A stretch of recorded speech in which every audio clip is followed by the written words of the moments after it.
Good morning 10th class Hindi medium students, most welcome in this video. देखिए बेटा, पिछले video में हम बात कर रहे थे चैप्टर 2 और चैप्टर 2 का टॉपिक हमने स्टार्ट किया था सूचक। सूचक क्या होते हैं और सूचक कितने प्रकार के हैं, ये हमने पिछले वीडियो में स्टार्ट किया था। ये ना ऐसे पदार्थ जो हमें अम्ल और क्षार का ज्ञान कराते हों वो सूचक कहलाते हैं। और ये सूचक 3 प्रकार के होते हैं: प्राकृतिक सूचक, संश्लेषित सूचक और गंधीय सूचक। इनके बारे में हमने पिछले वीडियो में स्टडी की, इनके उदाहरण हमने पढ़े। ठीक है, जिन्होंने नहीं देखा हो वो एक बार देख लेना। सूचक ऐसे पदार्थ जो गंध परिवर्तन द्वारा या रंग परिवर्तन के द्वारा अम्ल या क्षार का ज्ञान कराते हैं, सूचक कहलाते हैं। और ये सूचक 3 प्रकार के होते हैं।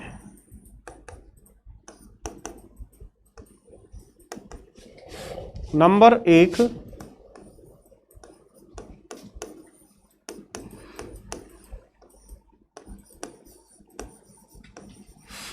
प्राकृतिक सूचक।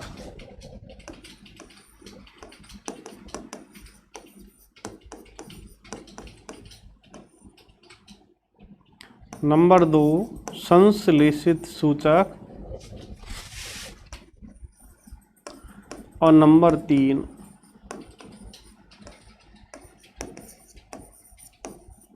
गंधीय सूचक। प्राकृतिक जो प्रकृति से प्राप्त होते हैं। प्राकृतिक सूचक कौन, जैसे लिटमस है, हल्दी है, दोनों ही प्राकृतिक सूचक है जो प्रकृति से प्राप्त होते हैं। लिटमस एक बैंगनी रंग का विलयन है। कैसा विलयन है? बैंगनी रंग का विलयन है लिटमस, जो ना अम्ल है ना क्षार है, लेकिन वो अम्ल व क्षार का ज्ञान कराता है। ठीक है, प्राकृतिक सूचक प्रकृति से प्राप्त होते हैं। इसका उदाहरण लिटमस और हल्दी, ये दोनों ही उदाहरण प्राकृतिक सूचक के हैं। नंबर 2 संश्लेषित। ये सूचक मानव निर्मित होते हैं, प्रयोगशाला में बनाए जाते हैं। और इसमें आपने शायद उदाहरण इसका भी पढ़ लिया था, फिनॉल फ्थलीन।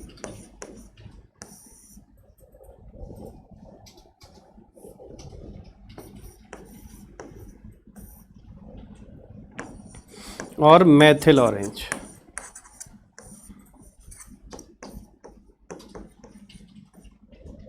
ठीक है, गंधीय सूचक जो गंध के द्वारा, रंग परिवर्तन के द्वारा,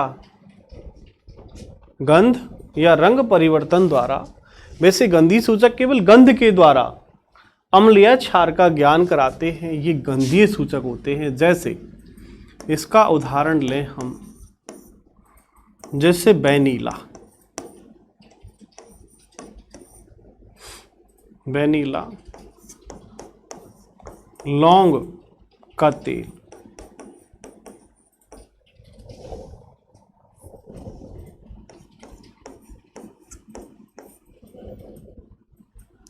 और बारीक कटी प्याज,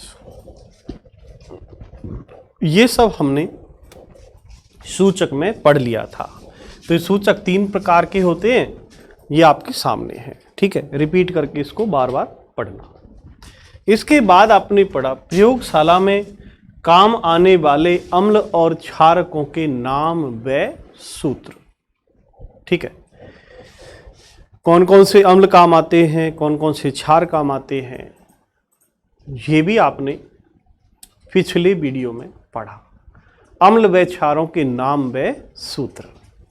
अब यदि अम्ल और क्षारों के नाम और सूत्र आपने पढ़ लिए तो मैं इससे आगे की बात करूंगा, क्योंकि अम्ल और क्षार की धातु के साथ किस प्रकार अभिक्रिया होती है, इससे संबंधित मैं आज का टॉपिक लूँगा और वो आपको पढ़ाऊँगा कि अम्ल व क्षारक धातु के साथ कैसे क्रिया करते हैं। देखिए, अम्ल व क्षारक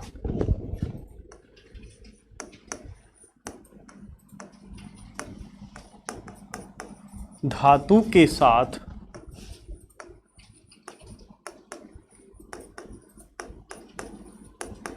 कैसे अभिक्रिया करते हैं। तो देखो यहां पर एक अम्ल है, दूसरा क्षारक है, और इन दोनों की क्रिया किससे होगी? धातु से। यानी अम्ल की धातु के साथ, क्षार की धातु के साथ अभिक्रिया। तो ये दोनों ही रिएक्शन अलग अलग हैं, दोनों क्वेश्चन ही अलग अलग हैं। यानी इसके अंदर अब दो क्वेश्चन है, अम्ल की धातु के साथ अभिक्रिया कैसे होती है या क्षार की धातु के साथ अभिक्रिया कैसे होती है। दोनों क्वेश्चन अपने आप में अलग है, ठीक है। तो इनमें से हम एक क्वेश्चन एक एक करके लेते हैं, इन दोनों में से।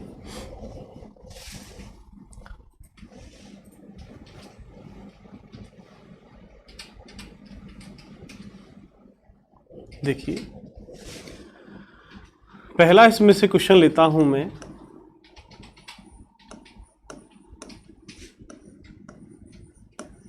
अम्ल की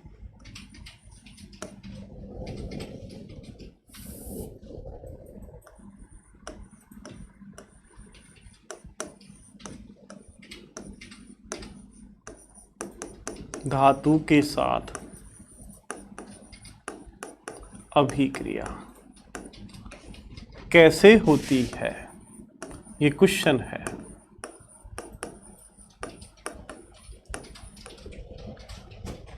हाउ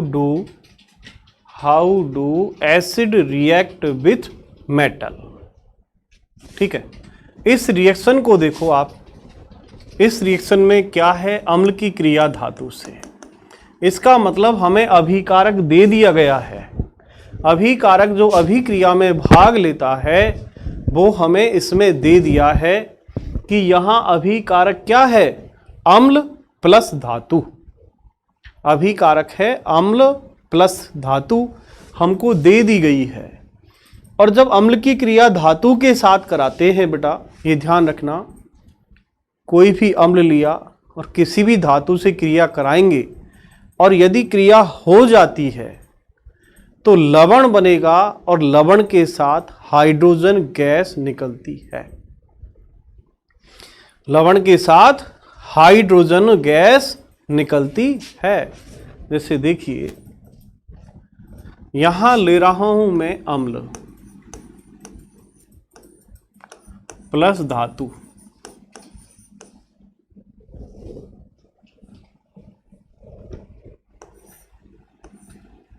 ये तीर का निशान, तो ये अभिकारक हो गया अम्ल प्लस धातु, और यहां बनेगा लवण प्लस हाइड्रोजन गैस।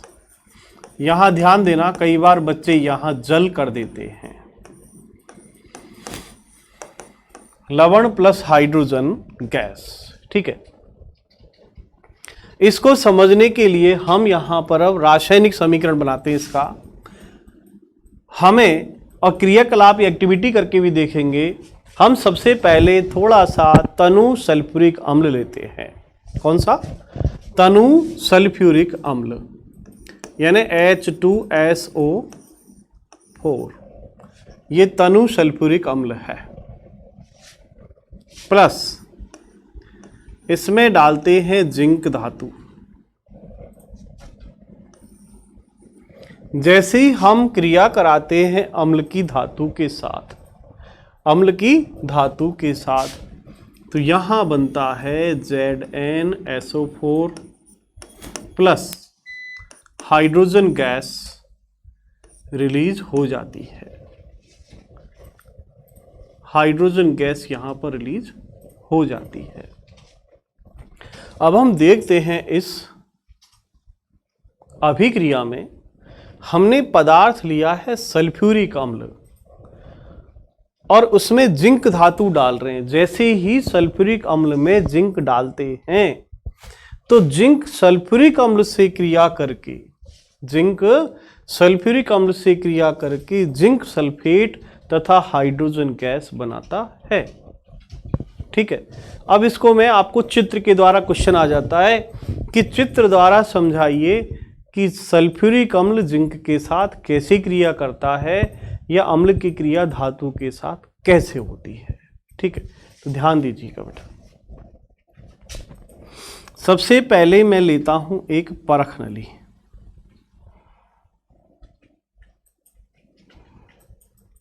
ठीक है,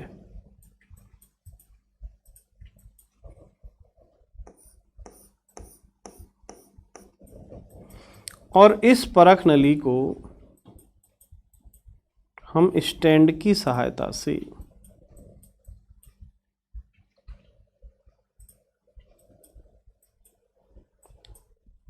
पकड़ लेते हैं। ठीक है, स्टैंड की सहायता से पकड़ करके और यहां एक थिसल कीप लगाते हैं।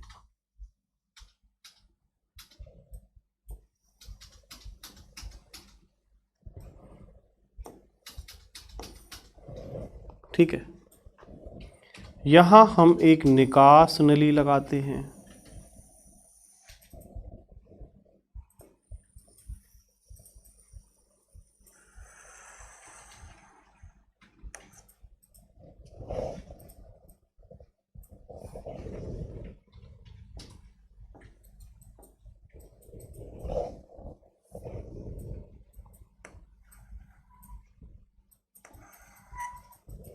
ठीक है, ये निकास नली लगा दिया आपने।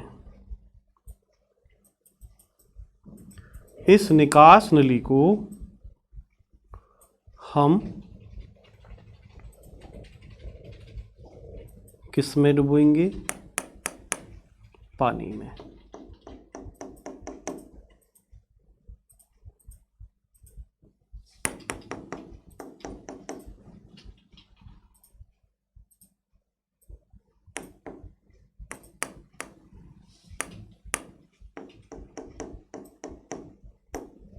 ठीक है, अब सबसे पहले हम लेंगे तनु सल्फ्यूरिक अम्ल, तनु H2SO4। अभी तनु क्या होता है मैं बताऊंगा। देखो, तनु अम्ल और सांद्र अम्ल में क्या अंतर है? तनु अम्ल में पानी की मात्रा अधिक होती है, पतला होता है, और सांद्र में पानी की मात्रा कम होती है, मतलब हाइड्रोजन आयनों की सांद्रता सांद्र में अधिक होती है। किसी सांद्र विलयन को तनु बनाना है तो उसको हिलाते हुए, यानी पानी अम्ल को हिलाते हुए उसमें जल मिलाया जाता है। ठीक है, तो यहां आपने इसमें तनु सल्फ्यूरिक अम्ल मिला दिया।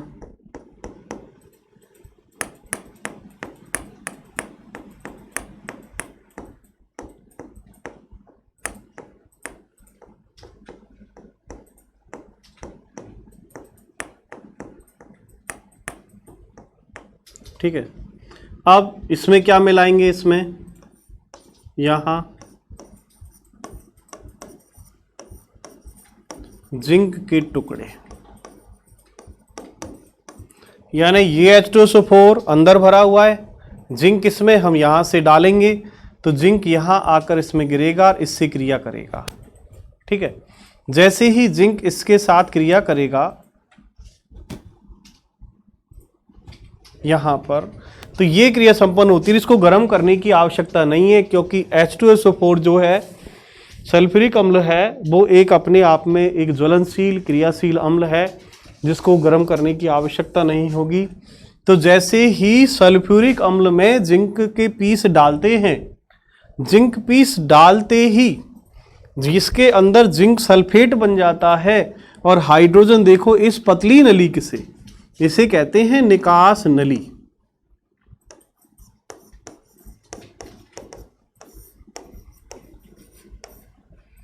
ये है टब, ये है स्टैंड, फिसल की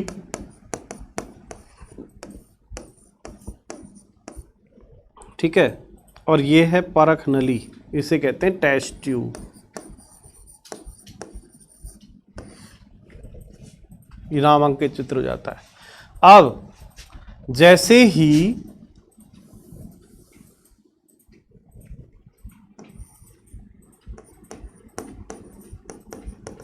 निकास नली,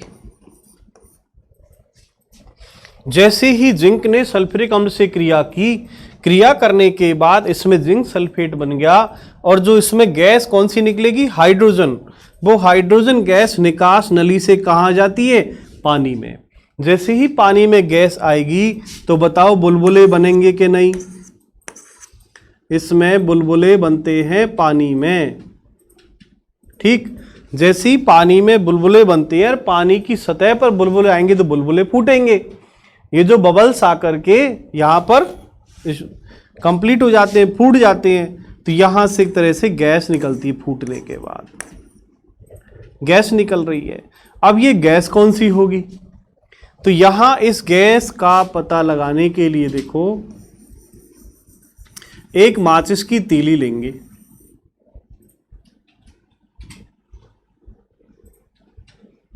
ठीक है। ये हमने माचिस की तीली ली। जैसी गैस इससे टच होगी ज्वाला से, ये ज्वाला है, ठीक है। ज्वाला से जैसे ही गैस टच होती है तो यहां ऐसे फट फट फट फट की ध्वनि सुनाई देती है। फटफट की आवाज आती है या ध्वनि सुनाई देती है। इससे पता लगता है कि जलने वाली जो गैस है वो कौन सी है, हाइड्रोजन है। क्यों? क्योंकि यदि ये ज्वाला बुझ जाती तो जलने वाली गैस कार्बन डाइऑक्साइड होती, क्योंकि कार्बन डाइऑक्साइड गैस को यानी ज्वाला, इस जो माचिस की तीली है इसको बुझा देती, ठीक है। यदि ऑक्सीजन होती तो ये तेज हो जाती, ठीक है। तो इससे जैसे ही आवाज होती है फटफट साउंड, इस फटफट साउंड से ये सिद्ध हो जाता है कि जलने वाली जो गैस है वो कौन सी है, हाइड्रोजन है, ठीक है।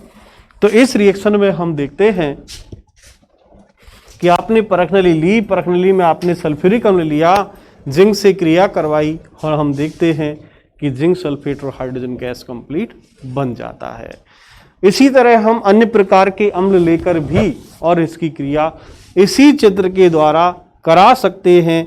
इसी से हम देख सकते हैं कि किस प्रकार अम्ल धातु से क्रिया करते हैं। तो इसको आप ध्यान से देख लें, समझ लें, और फिर आराम से देख करके धीरे धीरे बनाना। आप चित्र बनाते समय बुक की हेल्प लेना, जो मैं नामांकित कर रहा हूं उनको एक एक पॉइंट में करना, तब आप सीख पाओगे कि डायग्राम में कौन से पार्ट कौन सा है, किस प्रकार अभिक्रिया हुई। और मैं आपके बताता हूं इसके अन्य उदाहरण। देखिए,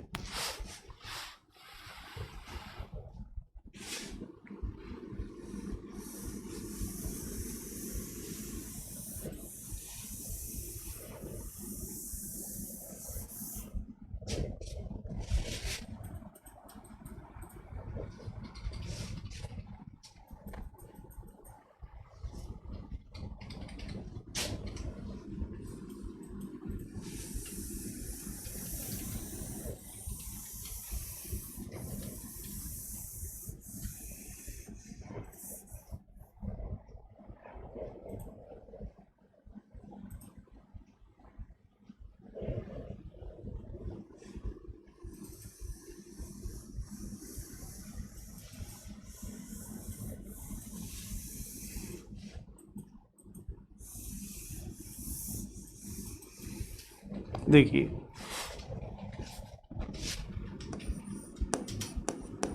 अन्य उदाहरण। अब मान लीजिए हम अम्ल चेंज कर देते हैं। ये तो आपको एग्जाम्पल, ये तो पढ़ना ही पढ़ना है, मेन एग्जाम्पल है, पर अन्य उदाहरणों में देखो। आपने जैसे यहां पर अम्ल ले लिया HCl, ठीक है, अम्ल लिया HCl। अब आप धातु ले लीजिए कोई सी भी, जो धातु आप क्रिया कराएं, sodium, magnesium, calcium, aluminium, iron, ठीक है। कभी भी आप क्रिया कराने में सोना, चांदी, कॉपर का यूज कम से कम करना। चांदी, सोना और पारा, ये 3 धातु अभिक्रिया कराने में मत लेना, क्योंकि ये बहुत कम क्रियाशील है, ठीक है। इनके अलावा अन्य आप धातुओं का उपयोग ज़्यादा से ज़्यादा करें। जैसे मैं यहां पर हाइड्रोक्लोरिक अम्ल के साथ जिंक ले लूं, जब भी बनेगा लवण प्लस हाइड्रोजन ही, आप बना के देख लें। यदि मैं ले लूं HCl के साथ, जैसे मान लो आपने धातु मैग्नीशियम ले ली, ठीक है, या आपने H2SO4, और H2SO4 के साथ कौन सी धातु लोगे, कैल्शियम ले लो, ये आपने ले ली। आप कोई सा भी अम्ल लो और इधर धातु लो और आप क्रिया करा के देख सकते हो, ठीक है। आपने एसिड ले लिया HNO3 प्लस, आप इसकी क्रिया सोडियम से करा दो, चलो, ठीक है। तो ये अन्य उदाहरण आप या तो चाहे एक ही रख लेना, बहुत है, लेकिन प्रैक्टिस के लिए आपको अन्य उदाहरण भी पढ़ने होंगे। किताबी कीड़ा नहीं बनना है कि बुक में एक एग्जाम्पल है तो हम एक ही सीखें। हम और भी एग्जाम्पलों को समझते हुए हम उसकी स्टडी करते हैं, ठीक है। तो यहां पर देखिए बेटा, ये हाइड्रोक्लोरिक अम्ल है। सबसे पहले तनुई अम्ल लेने होते हैं। जब तनु अम्ल से क्रिया नहीं होती तो हम सांद्र अम्ल ले लेते हैं, अम्ल को चेंज कर लेते हैं। तो यहां देखो HCl की क्रिया आप जिंक से कराओगे तो ZnCl2 प्लस H2, ये हाइड्रोजन निकल गई, ठीक। ऐसे ही देखो आप यहां फिर HCl की क्रिया Mg से है। अब आप कहोगे ये ZnCl2 बन गया, Cl2 कहां से आया, वहां तो है ही नहीं, यहां तो Cl में एक ही है, ये 2 कैसे आया। तो इसके लिए आपको समीकरण संतुलित करना पड़ेगा, क्योंकि Zn 1 है, इधर भी 1 बराबर, Cl यहाँ 2 हो गया, यहाँ 1 है बराबर, वो बराबर नहीं है, 1 है, इधर 2 है, हाइड्रोजन यहाँ पर 1, यहाँ पर 2। तो संतुलित करने के लिए पूरा जो हाइड्रोक्लोरिक अम्ल है इसको आप 2 से गुणा कर दें। अब ये संतुलित हो गया, अब ये बैलेंस है। दूसरा देखें, HCl की क्रिया मैग्नीशियम से। जैसे ही हाइड्रोक्लोरिक अम्ल मैग्नीशियम से क्रिया करता है, क्या बनेगा, MgCl2 प्लस हाइड्रोजन, फिर हाइड्रोजन रिलीज हो गई। इसमें भी देखें आप, और संतुलित करके भी देख लें क्या बन रहा है। HCl MgCl2, अब MgCl2 क्यों बना, ये आप सूत्रों में देखा करो बेटा कि Mg की संयोजकता 2 है, क्लोरीन की 1 है। जब क्रॉस मल्टीप्लाई करते हैं तो मैग्नीशियम की संयोजकता क्लोरीन पर आ जाती है, इस प्रकार बन जाता है मैग्नीशियम क्लोराइड। इसको भी आपको बैलेंस करना है, तो देखिएगा यहाँ भी Cl 2 है, हाइड्रोजन 2 है, इसको 2 से मल्टीप्लाई कर दो, ठीक है। अगली रिएक्शन देखो, अब आप कहें चित्र के द्वारा, तो वही चित्र जो आपने बनाया है उसी चित्र के द्वारा आप उसको समझ सकते हैं कि जो चित्र आपने काम लिया उसी से आप उसको, जैसे हलवाई मिठाई बनाता है तो क्या भट्टी चेंज करेगा, कढ़ाई चेंज करेगा, सामान चेंज करेगा, क्या सामान चेंज करेगा बस, बाकी जो पात्र है, कढ़ाई है, जो भी वो काम ले रहा है अपने, वो तो वही रहेंगे, केवल उसे कच्चा माल बदलना है, जो बनाना है उससे संबंधित माल डालना होगा, वो बन जाएगा। तो इसी तरह ध्यान रखें, चित्र वही है जो मैंने परख नली ली, स्टैंड लगाया, निकास नली ली, एक पात्र में पानी भरा, चित्र तो वही होगा, केवल पदार्थ बदल रहे हैं, गैस हाइड्रोजन निकलेगी। और देखिएगा, जब सल्फ्यूरिक अम्ल ने कैल्शियम से क्रिया की तो बना CaSO4 plus hydrogen gas release हो रही है, देखो। और ये समीकरण अपने आप में संतुलित है पहले से, क्यों, क्योंकि कैल्शियम की संयोजकता भी 2, सल्फेट की भी 2, तो समीकरण संतुलित है। तीसरा देखो, नाइट्रिक अम्ल की क्रिया सोडियम से करा रहा हूं, तो देखो सोडियम नाइट्रेट बनेगा NaNO3 प्लस क्या बचा H। अब ये क्या, NaNO3 तो चलो बन गया सोडियम नाइट्रेट, H अब हाइड्रोजन अकेला रह ही नहीं सकता, इसको अणु के रूप में लेना पड़ेगा और गैस निकलेगी। अब यहां हाइड्रोजन अकेला है, गैसीय अब तो अणु बना लिया, बाकी अकेला जो हाइड्रोजन परमाणु है वो कभी भी क्रिया में भाग लेता ही नहीं है। तो यहां पर हम देख रहे हैं इस हाइड्रोजन यहां पर 2 है, यहां पर 1 है। क्या करें फिर, इस समीकरण को संतुलित करने के लिए आपको यहां भी 2 लगाना पड़ेगा। जब आपने यहां 2 लगाया तो आपका नाइट्रेट भी 2 हो गया, तो पूरे नाइट्रेट को भी 2 से गुणा करना पड़ेगा। अब सोडियम भी डबल हो गया, तो इसको भी 2 लगाना पड़ेगा। इस प्रकार समीकरण संतुलित होते हैं।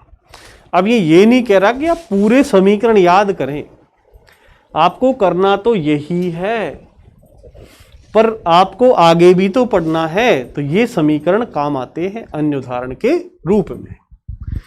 तो ये थी बेटा अम्ल की धातु के साथ अभिक्रिया। अब आपसे मैं बात करूंगा क्षार की धातु के साथ अभिक्रिया, लेकिन आज के वीडियो में मैं आपको यहीं तक बताऊंगा। चित्र बना करके ठीक तरह से इसका अध्ययन करना, तो मैं समझता हूं कि आप इस अभिक्रिया को आराम से समझ भी गए होंगे, और चित्र बनाकर स्टडी करना। इस वीडियो में इतना ही। Thank you very much.